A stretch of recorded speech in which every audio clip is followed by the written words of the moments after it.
What a wonderful week of divine fellowship, isn't it?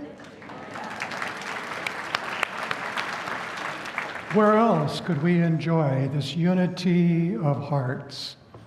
The love and inspiration that you are feeling right now in your heart, everyone is feeling the same. Also, all around the world, those of you who are joining us, we all hold sacred that one unifying feeling of love and inspiration. Let us all take our right hand and put it over your heart. Close your eyes and feel your hand on your heart. Feel your heart opening to embrace all those who are joining us tonight. Those of you all around the world in your homes, gathered together with family and friends, place your hand, your right hand, over your heart. And now we are all united in love and inspiration. Send your love out to all those who have their hands on their hearts, asking God and Guru's blessings.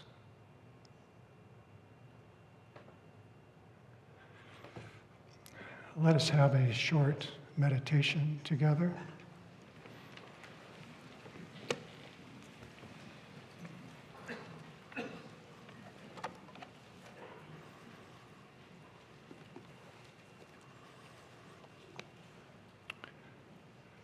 Please sit in a comfortable upright pose.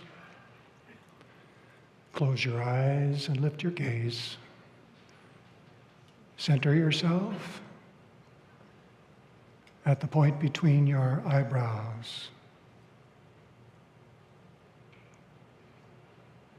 And draw a slow, gentle, inhaling breath. Tense very gently. Exhale and relax. Feel all your muscles relaxing. And now, with relaxation, draw a slow, gentle, inhaling breath. Exhale and feel. One more time. Exhale. Now keep the body relaxed and motionless. Do not move your body.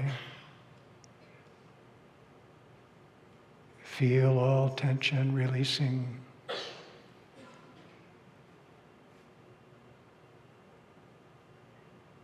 And feel relaxation melting into stillness.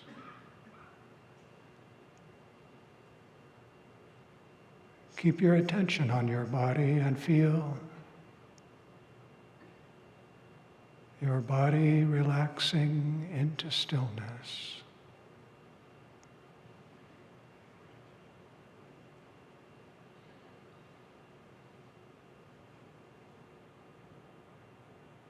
Now become aware that thoughts are quiet.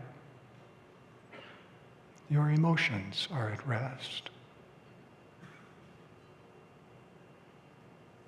Feel and enjoy relaxed stillness throughout your body, your heart, and your mind.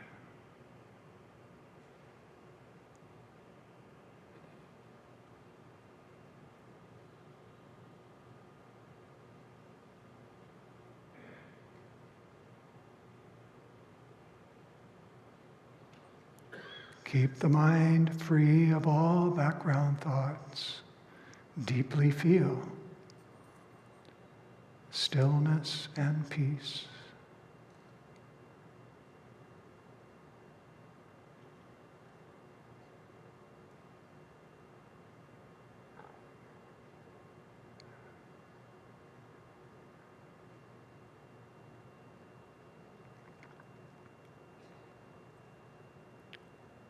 Now feel vibrations of peace rising from the stillness within.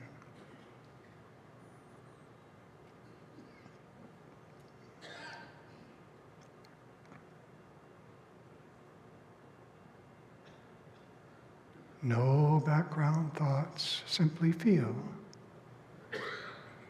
soothing vibrations of comforting peace rising from the stillness within.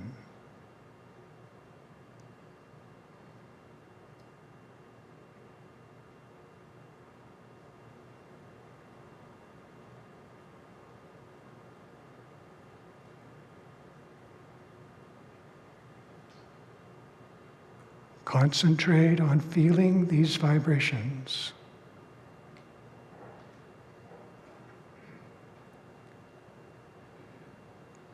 Feel them beginning to expand.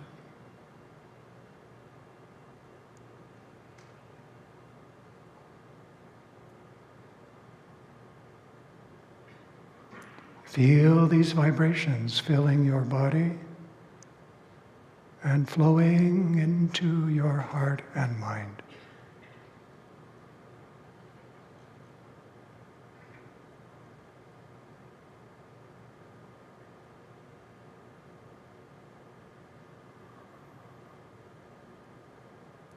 With your attention at the spiritual eye, think deeply of your Guru with reverence.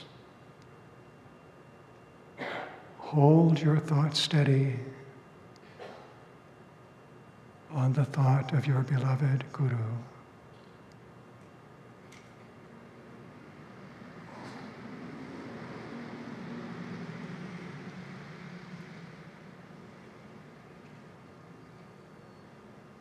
Your Guru's omnipresence is with you now in these peace vibrations.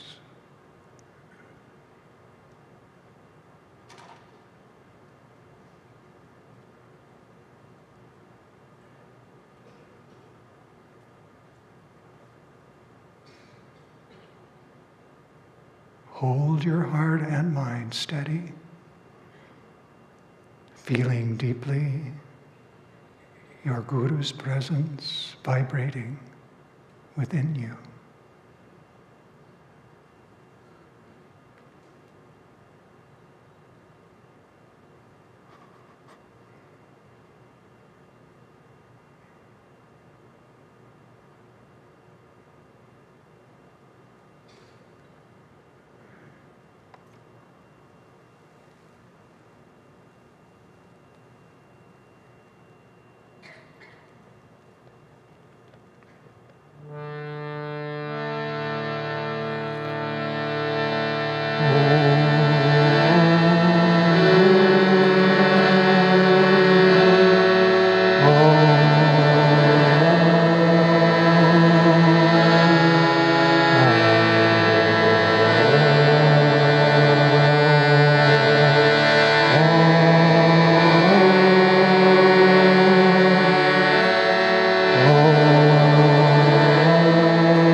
In private consultation, I often encourage disciples to feel the Guru's presence in meditation.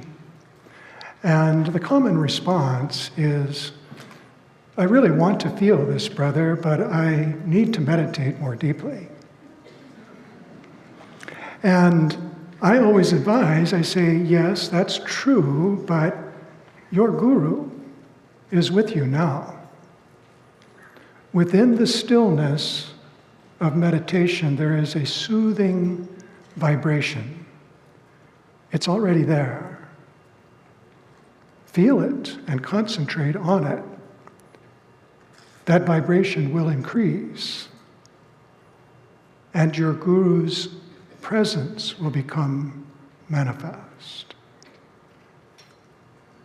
This is a great secret, that the vibration that we feel in stillness contains the vibration, the presence of our guru. Work with this and you will see that it's true. During meditation and after technique, dive into the stillness beyond all thought. Focus on the feeling the stillness. The restless mind will say, oh, there's nothing there. But there is. That's a portal. The stillness is a portal to be able to connect with our beloved Guru. He's always there within us, and we can connect with his presence in a deeply personal way, concentrating on the vibrations within the stillness. Paramahansaji says, devotees whose souls are consciously drawn to the Guru and who remain in tune with his vibrations are successful in following his leadership. In divine attunement with their Guru, disciples intuitively feel his vibrations as they try to adhere to his guidance and emulate his spiritual example. In divine attunement with their Guru, disciples intuitively feel his vibrations. The Guru is there. The vibrations are there. We need to feel them deeply until they become more manifest. And then the Guru's presence begins to emerge from within the stillness. So at the heart of discipleship with our Satguru is a living vibratory connection. And this connection provides guidance and direction on the path we walk. I would like to explore this tonight. I will also highlight a mutual magnetic bond between Guru and disciple. One part of this magnetic bond is our own devotional yearning that has a powerful magnetic force. On the other hand, there is the Master's radiating love and support. So devotional yearning of the disciple, loving, radiating vibrations from the Master. And these forces sustain our connection with the Guru as we walk the path following in our divine Guru's footsteps. This is a very fascinating teaching, and we often don't think deeply about it. But vibrational energy within us, within the stillness, is a very real force, and it has the power to connect us profoundly with our Satguru. So let's get started. You remember the story from the autobiography of a yogi where our master first met Sri Yukteswar. He was a young man, and Master was staying at an ashram in Benares, but he wasn't happy there because He hadn't yet found his true guru. And one morning, as he describes in the autobiography, he launches himself into very intense meditation, praying for fulfillment of his greatest need. And so there he is, a young man meditating profoundly, intensely, petitioning with his devotional yearning, asking Divine Mother for a guru. And so his words are, "Merciful Mother of the universe, teach me thyself through visions or through a guru sent by thee." And then, "Thy master cometh today." A divine womanly voice came from everywhere and nowhere. The supernal experience was shattered by a shout from a definite locale. A young priest, nicknamed Habu, was calling me from the downstairs kitchen. So Habu and Guruji go into the Bengali market in Benares to shop for the ashram. And according to the story Guruji tells, you all know, he shops for the goods, and they get all their supplies, and they're walking on their way back, and Master says, "We pushed our way through the colorful medley of housewives, guides, priests, simply clad widows, dignified Brahmins, and ubiquitous holy bulls. As Habu and I moved on, I turned my head to survey a narrow, inconspicuous lane. A Christ-like man in the ochre robes of a Swami stood motionless at the end of the lane. Instantly and anciently familiar he seemed. For a trice my gaze fed hungrily. Then doubt assailed me. You are confusing this wandering monk with someone known to you, I thought. Dreamer, walk on." After 10 minutes, I felt heavy numbness in my feet. As though turned to stone, they were unable to carry me farther. Laboriously, I turned around. My feet regained normality. I faced the opposite direction. Again, the curious weight oppressed me. The saint is magnetically drawing me to him. With this thought, I heaped my parcels into the arms of Habu. He had been observing my erratic footwork with amazement and now burst into laughter. "What ails you? Are you crazy?"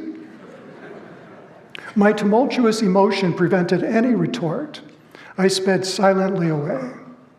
Retracing my steps as though wing-shod, I reached the narrow lane. My quick glance revealed the quiet figure, steadily gazing in my direction. A few eager steps and I was at his feet. Gurudeva! The divine face was the one I had seen in 1,000 visions. "Oh, my own, you have come to me," my guru uttered the words again and again in Bengali, his voice tremulous with joy. "How many years I have waited for you." That's a beautiful story, isn't it? This story is full of mystical insight. Behind the devotionally charged first meeting of guru and disciple, there are powerful forces at work. This is what we want to explore, the forces at work between guru and disciple.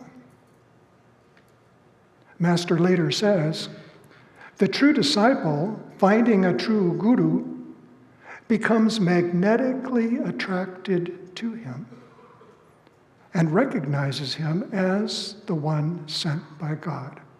This is the law. Interesting. He's describing exactly his experience with Sri Yukteswar.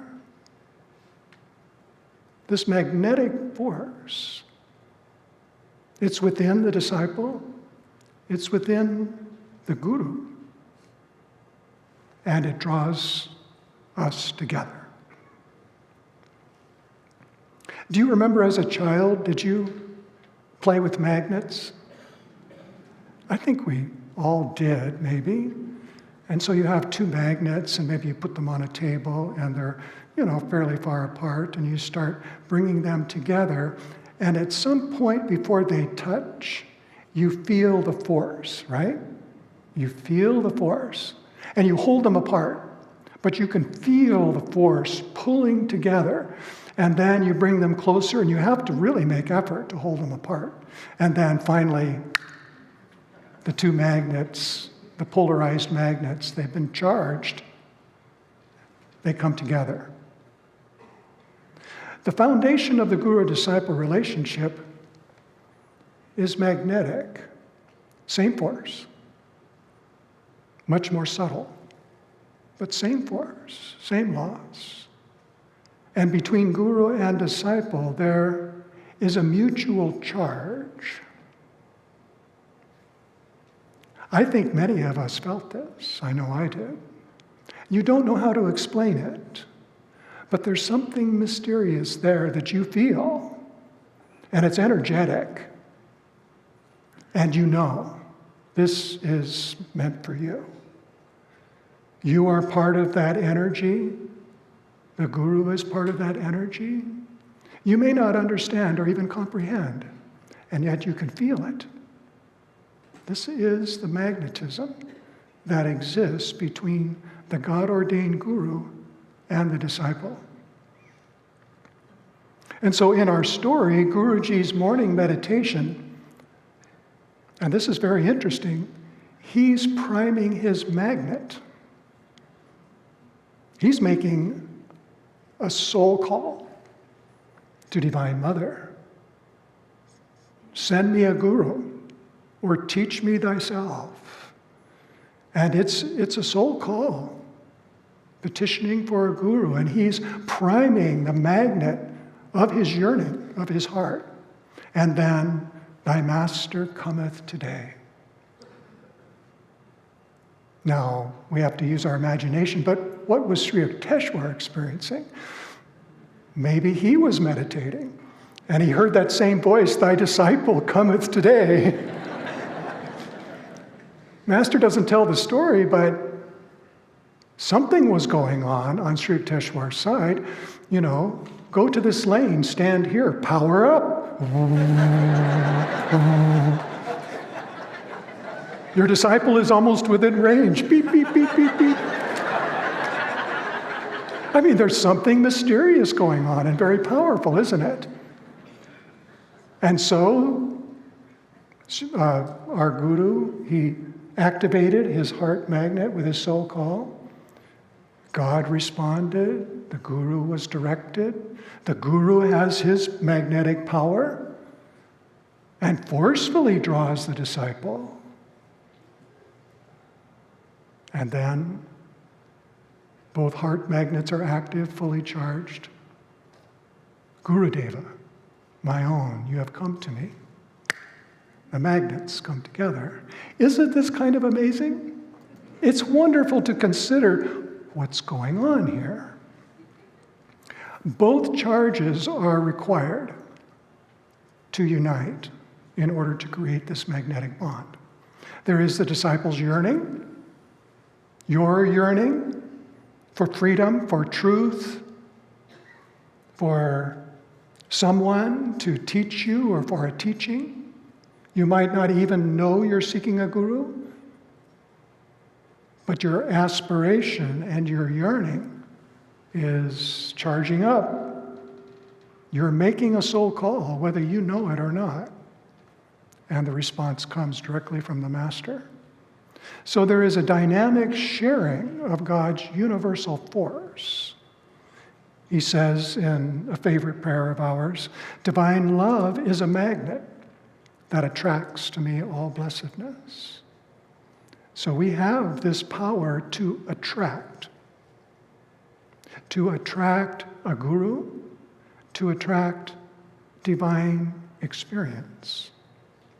And this is what I want to kind of explore tonight, because these, you might call it the law of devotion, the science of devotion. It operates in the universe, and we can operate this law. So devotional yearning is more than human feeling. It's a powerful, energetic force, and it's part of the cosmic Om vibration that is withdrawing all individual souls back to union. And as soon as we want that union in our hearts, that activates this very sophisticated force.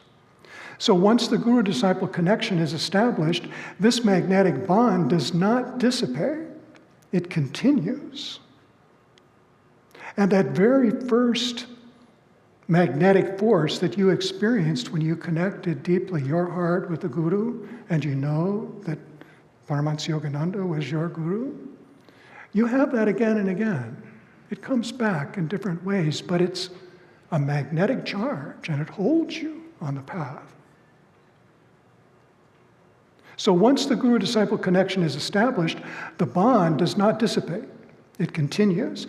And many years after Master first met Sri Yukteswar, he said to his disciples in California, "I receive the vibrations of my Guru Sri Yukteswar all the time, even though he is now reborn on another plane.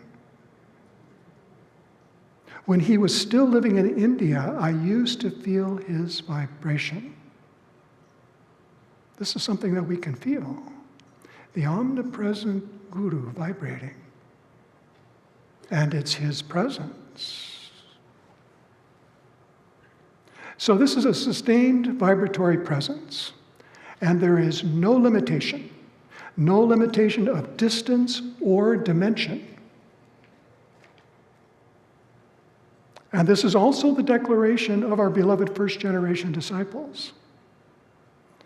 Our late beloved Mrinalini Mata has given her testimony actually many times, and she said very simply, "Master is just as real to me now as when he was in his body." And we wonder, what exactly does she mean by that?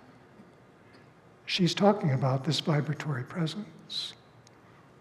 Master was vibrating with it when he was in the body. That vibration continues. And that represents the Guru's presence for the disciple, whether in a body or not.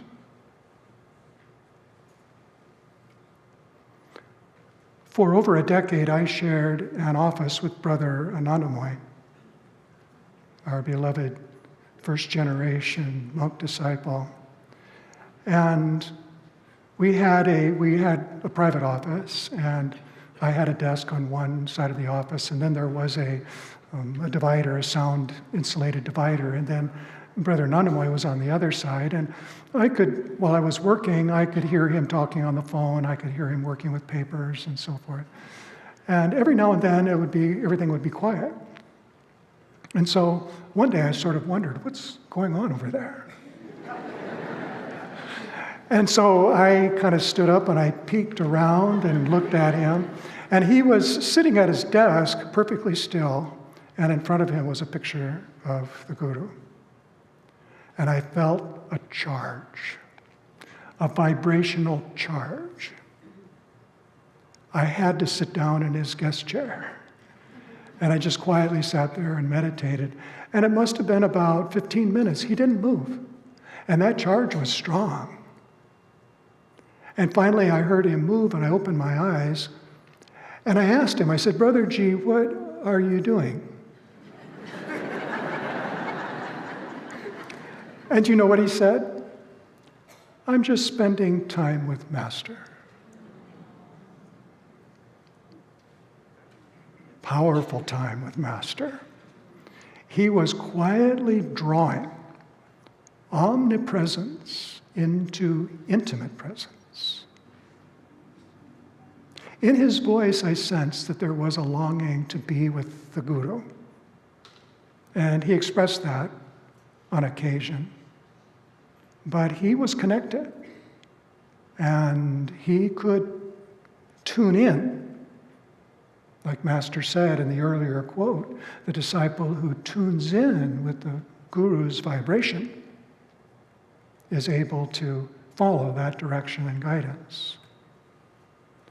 A little later, I sought Brother Anandamoy out for important counseling conversation because through Kriya Yoga, I had reached a new level and I needed some guidance.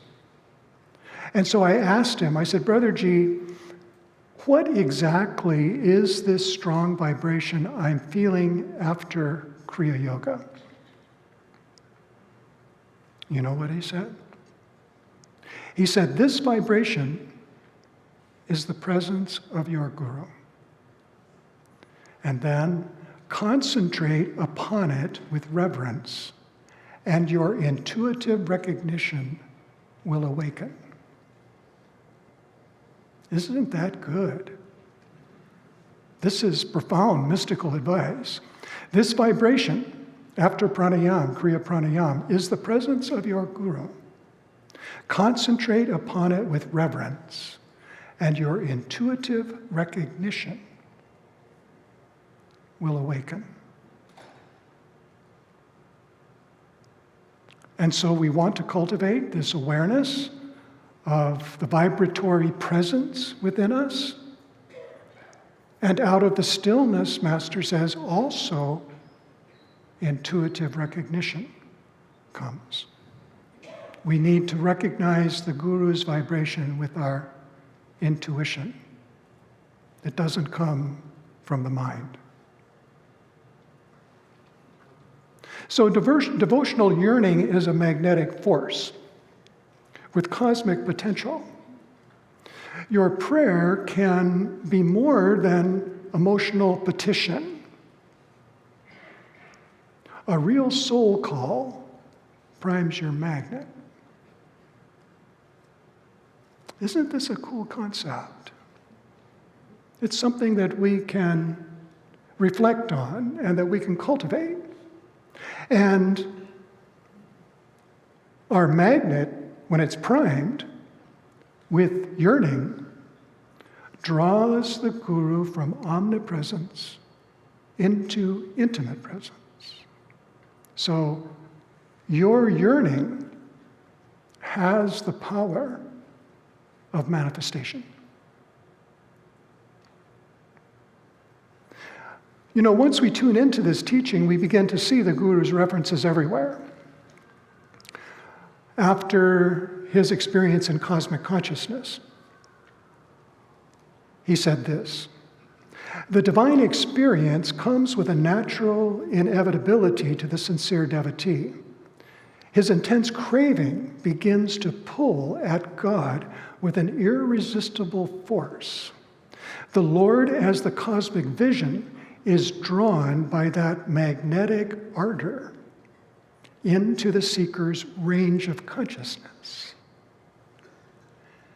Master here is explaining the secret laws that govern revelation into the range of our consciousness. The vision, cosmic consciousness, is drawn by that magnetic ardor. This is his words, his vocabulary. He's telling us the secrets of the universe behind devotion. And we thought devotion was just simple and sweet, right? It's incredibly profound and powerful. So devotional yearning is more than emotion. It's a dynamic cosmic force. It's a charge, a magnetic charge. And it can be cultivated to attract and condense or manifest the Guru's presence and recognizing the presence of God and Divine Mother like Master experienced. The potential is endless. So divine omnipresence into intimate personal presence. How can you and I apply this for our own realization? That's how we want to address this topic now. You know, Scripture often seems unattainable, doesn't it? It's like for somebody else. We love it and we believe it, but being able to experience it, Scripture seems often unattainable. And we think, I'm really not there yet, but maybe you are. That's what I hope this conversation will create, is the possibility that this potential lies within you. So here's a simple secret. At any time, we can build the power of prayer and vocation, which primes our magnet and attracts divine connection. At any moment, anytime, right now. Anytime you decide to, you can build it. It's easy to say, oh, I'm not an avatar, I don't have that power. You don't have it yet, but you can if you decide to build it. So this is where we're going now with the conversation, is your magnetic power, and how can you prime your devotional magnet? A story from my experience with our late wonderful president, Sri Dayamata. As a young monk, I had an unusual desire that popped up. I wanted a mantra for life. I wanted my own mantra for life, one mantra for the rest of my life. It's mine. I really wanted that mantra. I didn't know what it was, but I wanted it. And I wanted to be able to repeat it for the rest of my life. Isn't that a crazy desire? And so I started, putting together devotional thoughts and short little prayers and affirmations. And I tried them out, and, they were great for a few days, and then after about a week, there wasn't any magic, and I tried something else, and the same thing happened, and I got really frustrated, and I thought, this is supposed to work. Why isn't it working for me? And so I took it to Master in prayer, and I said, I really need to have a mantra. My choices are not working. You have to choose for me. So I asked Master to choose a mantra for me.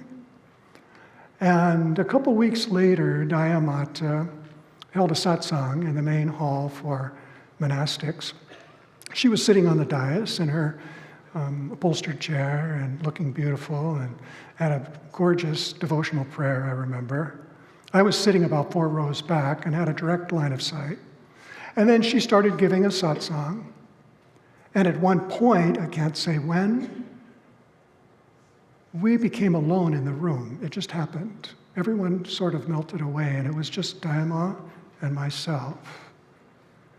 And she was looking right at me, and she said, you should choose a devotional phrase and repeat it over and over again.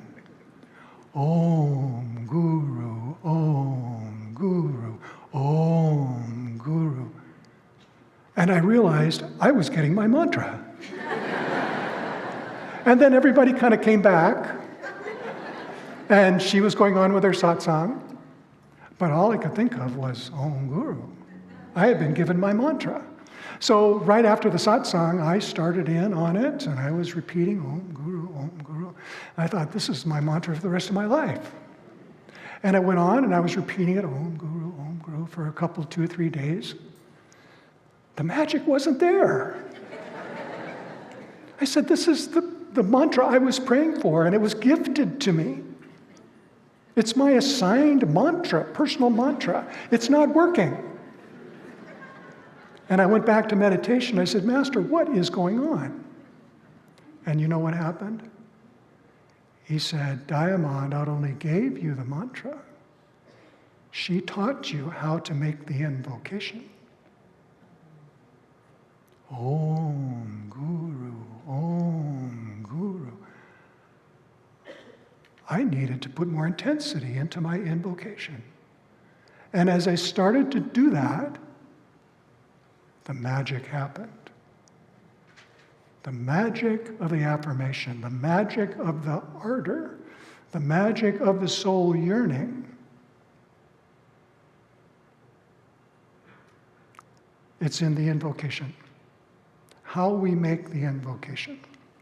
So the magic of the mantra is in the invocation. Guruji says, if you offer your reverence continuously, with ever-increasing intensity, you will see and feel the presence of God today as you have never experienced before.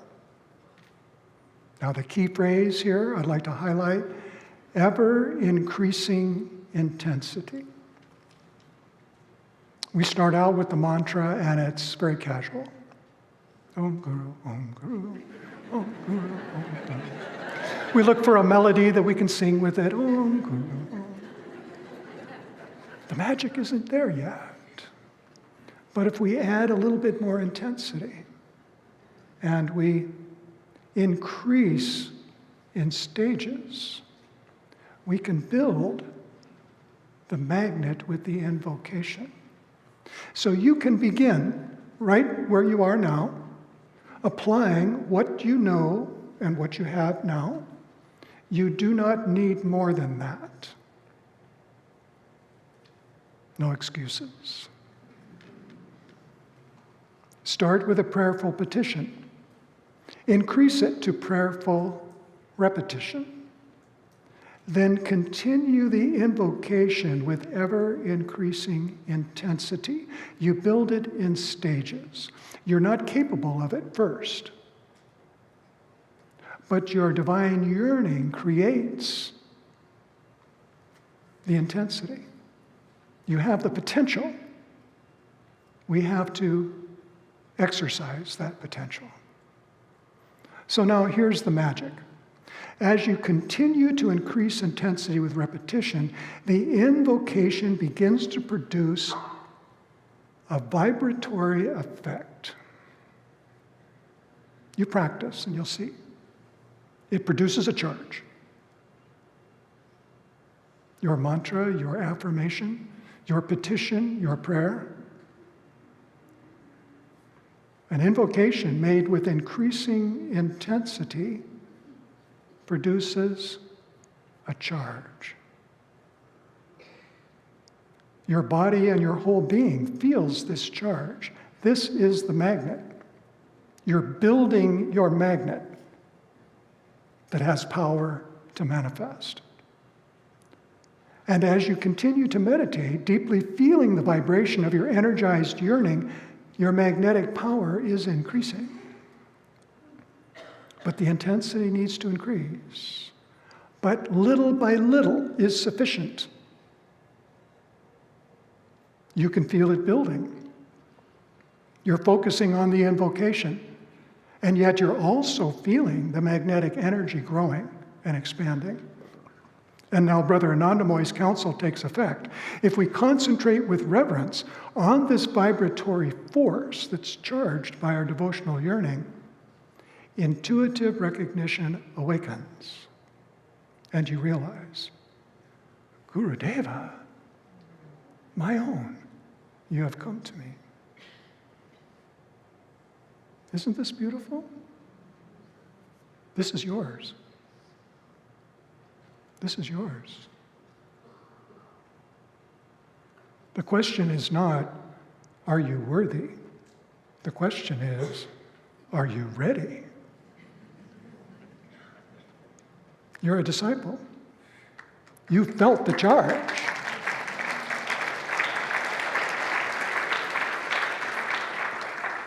So your guru is just a soul call away.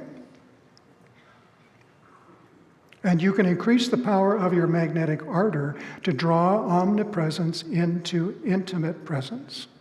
Listen to Master's words.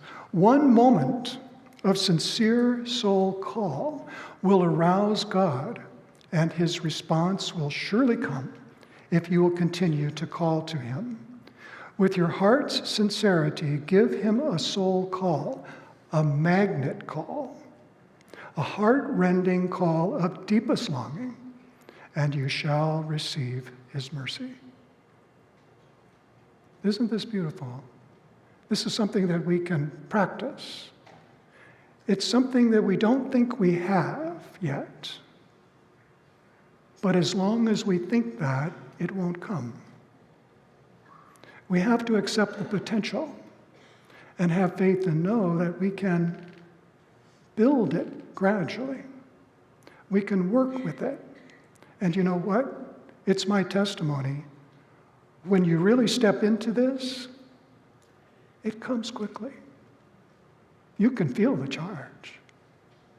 And you know that something mystical is happening within you.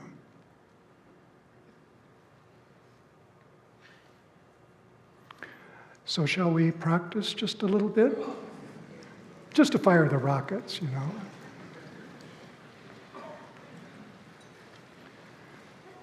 So sit in a comfortable upright pose. Close your eyes and lift your mind and your eyes toward the Kutastha. Draw a slow, gentle, inhaling breath. Exhale and feel. Set all thoughts aside. You don't need them now. Silently, mentally, within yourself only, start chanting Om Guru, Om Guru, Om Guru. Absorb yourself, making the invocation.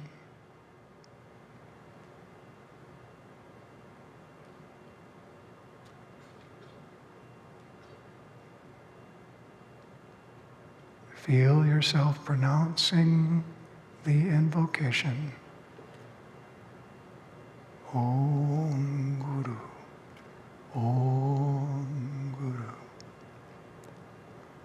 Now increase the intensity a little bit, putting some feeling into it. Om Guru, Om Guru. Put the love of your heart into it.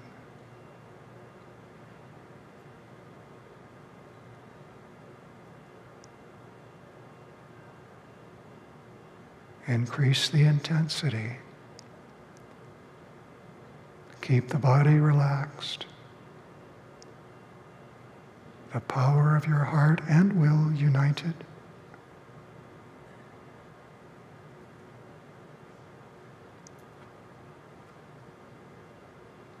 Increase the intensity. Om Guru, Om Guru.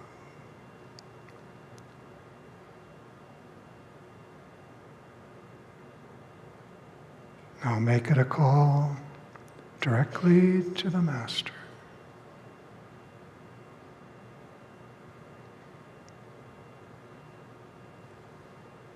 Increase the intensity. Put your heart's feeling into it.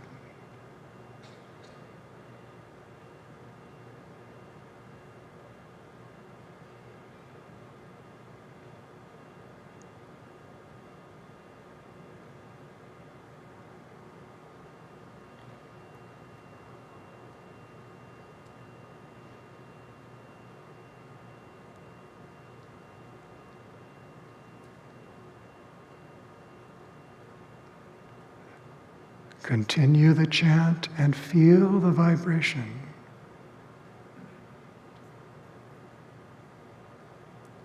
A vibration within your body.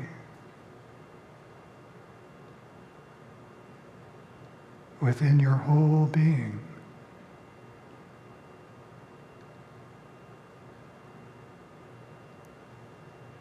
Intensify the invocation.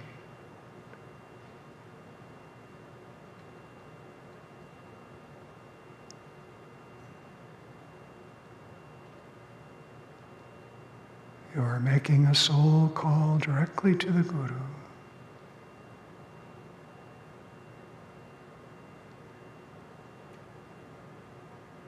Invoke it slowly with deep attention. Feel the vibrations.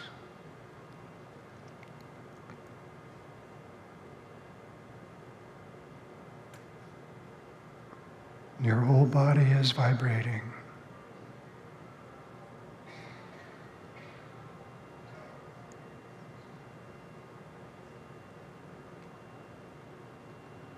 Your whole being is vibrating with divine energy. Feel the charge. Intensify the mantra.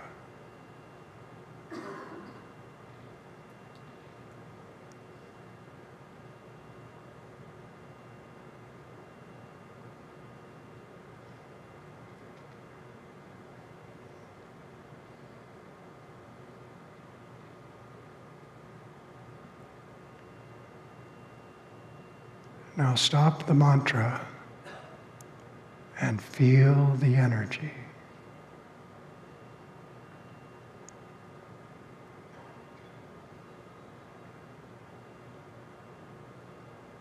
Feel the energy in your body throughout your heart and mind.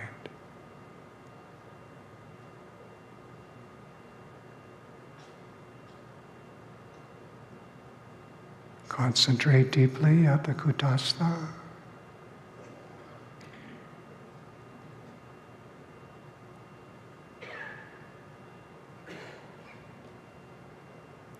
Feel that Master is within this vibration.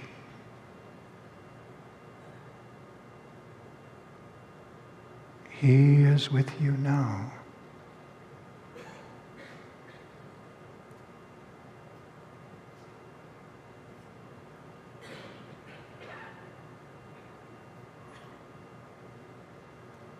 Feel Master is right before you.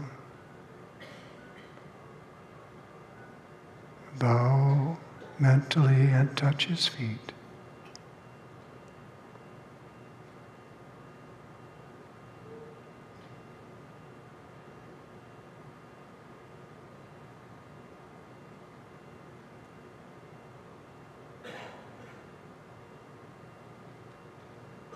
Feel the charge expanding.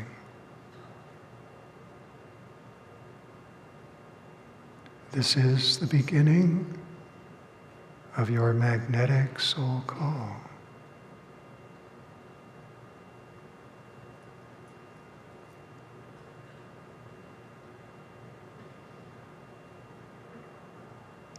Your divine yearning has power to manifest the Guru's omnipresence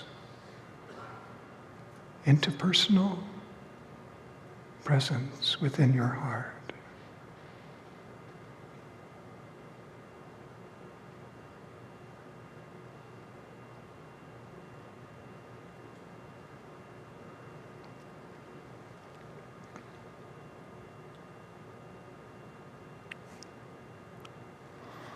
Okay, open your eyes. I'd like to part with this thought. We're all familiar with this quote from the autobiography of a yogi, but perhaps it has more meaning now. And Guruji says, I always thrilled at the touch of Sri Yukteswar's holy feet.